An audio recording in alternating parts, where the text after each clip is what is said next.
항상 잠깐만요. 곽기태 의원. 왜요? 무슨 말 같지 않은 소리예요? 어? 아니 왜? 예의를 지킵시다. 블랙요원이 모두 군부대에 들어왔고 민간 블랙요원은 군이 운영. 제가 했던 말은 그런 말 하는 것 여기가 나오는 것 자체가 부적절한데 왜 부적절하게 됐냐? 내란을 일으켰기 때문에 그런 얘기 나오는 자체가 불가피하기 때문에 나오는데 그 자체가 잘못됐다 이런 얘기예요. 아셨어요? 하는 거에 대해서 계속 추가 조치를 하라는 그건 무슨 말이에요? 아니라고 했는데. 제가 계속 철두철미하게 조치하라고 하는 거예요.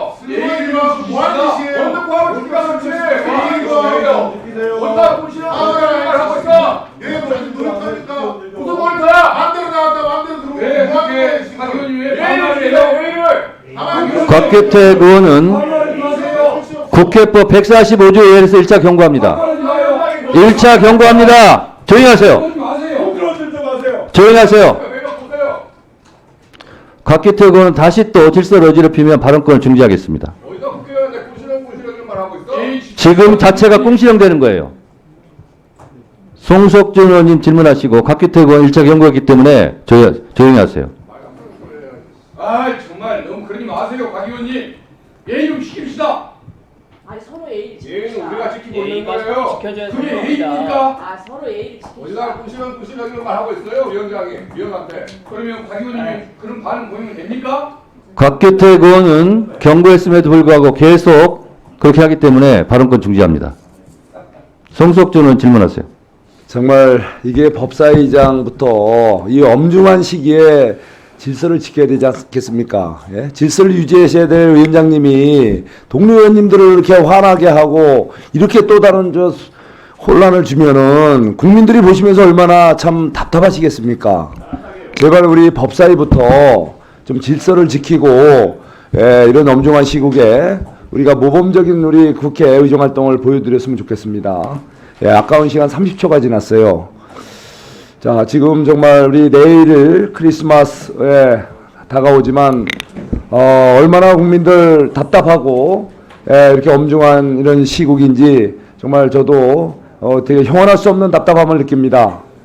자, 이 엄중한 시기에 바로 우리 이 법사위 이곳이야말로 이 혼란스러운 대한민국을 안정화시키고 또 세계가 부러워하는 대한민국의 헌법 시스템이 살아있음을 또 법치주의가 살아있음을 보여줘야 될 모범을 보여야 될 공간 아니겠습니까? 이 자리에는 바로 대한민국의 헌정 질서와 법치주의를 지키는 헌법기관 수장님들과 또 그 구성원들이 이 자리에 같이 함께하고 계십니다.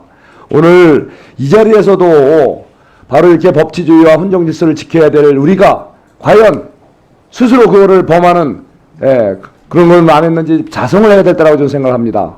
지금 분명히 우리 동료 의원님들 일부에서 바로 윤석열 내란 수계 또 지금 이런 비상계엄 이런 사태를 내란죄라고 단정을 하고 있습니다.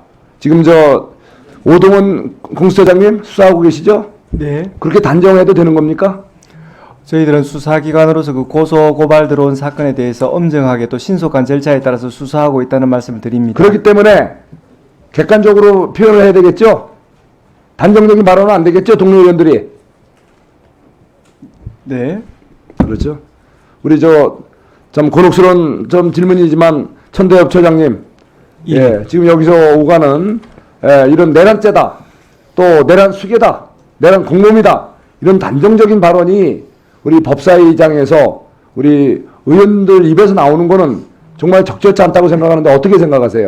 저희 사법부는 흔들리지 않고 법과 원칙에 따라서 맡은 바 소임을 다하겠다는 말씀을 드리겠습니다. 예, 단정적인 표현은 적절치가 않죠?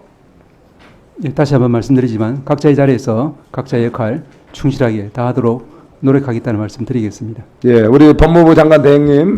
네. 요즘 마음고생 많으시죠? 예. 지난번에 우리 중앙지검 지검장을 비롯한 3인 검사 탄핵 당할 때 정말 하늘이 무너지고 대한민국 헌정질서가 무너지는 그 아픔을 느끼셨죠? 네, 안타까운 마음이 좀 들었습니다. 예. 그러한 일이 다시는 있어서도 안 되고 다시 그거는 정상화돼야 되겠죠? 네. 예. 바로 이런 헌정 질서를 지키고 법치주의를 지켜야 될 우리 헌법기관 여러분들께서 이렇게 엄중한 시기일수록 흔들리지 말고 정말 엄중하게 사실관계를 정확히 따지고 법리에 따라서 냉정하게 판단해 주시고 바로 대한민국을 정상화시키는 역할을 해줘야 됩니다. 그렇게 해주실 수 있죠? 네. 예. 근데 오늘 법사위에서 이 자리에서 좀 전에 반인권적 국가범죄 시효 특례법이라는 게 통과가 됐어요. 예. 정말 우리 의원님들 소위 때부터 그 문제에 대해서는 강력히 문제를 지적하고 바로 이거를 해서는 안 된다라고 했는데도 불구하고 오늘 이 자리에서 또 강행 통과가 됐습니다.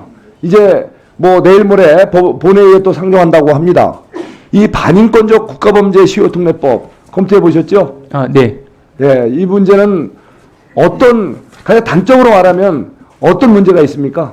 기본적으로 공소시효와 소멸시효라고 하는 것은 형사소송과 민사소송의 가장 중대한 근본이 되는 제도입니다. 근본이 되는 제도 자체를 일거에 변경함에 있어서는 각계각층의 다양한 의견을 수렴할 필요가 있는데 그런 부분에 대한 절차가 제대로 이루어지지 않았다고 저는 생각이 들어서 상당히 안타깝게 생각합니다.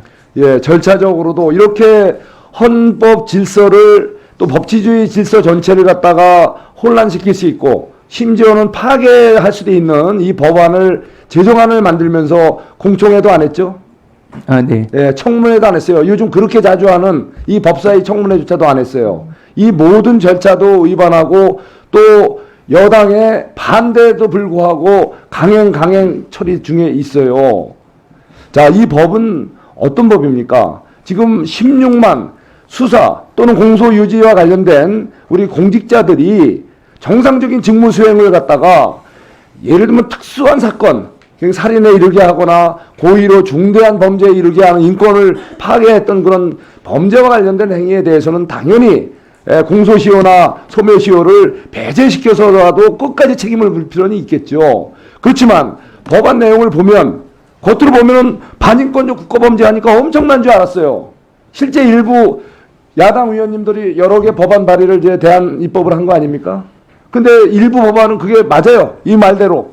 근데 일부 이 법 최종안에 반영된 이 내용은 전혀 반인권적 국가범죄로 보기 어려운 소위 이런 수사나 공소유지 관련된 공직자의 정상적인 행위를 어떤 특정 관점에서 직권남용이다 아니다라고 볼 수 있는 굉장히 애매모호한 그런 행위까지도 바로 이렇게 공소 유지 이런 뭐 소멸시효 공소시효라는 것을 배제한다는 굉장히 위험한 내용이 들어가 있는 거 아닙니까? 네. 실체적으로. 네. 이렇게 되면은 수사에 임하는 그 공직자들이 결국은 두렵고 또 내가 결국은 나중에 계속 또 이런 피해를 볼 생각을 해서 결국은 수사를 기피하거나 수사 업무를 담당하더라도 소극적으로 하면서 우리 사회 안녕 질서가 파괴되고 우리 사회가 대혼란으로 오지 않겠습니까?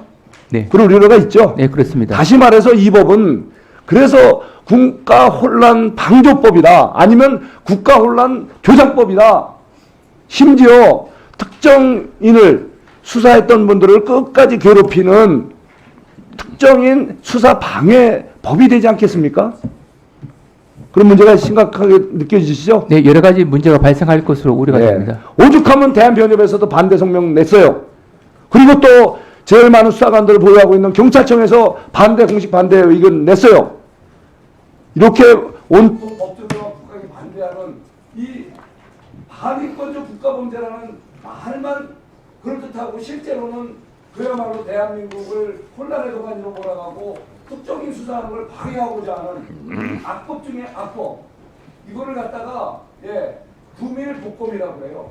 입으로는 꿀바른 바른 소리를 하면서 실제로 칼을 들고 사회를 혼란시키고 특정인을 비유하는 이러한 구밀복검식의 반인권적 국가범죄 시효 특례법 즉각 폐기돼야 된다고 생각하는데 이 부분에 대해서 우리 천대엽 처장님 얘기 들으셨죠?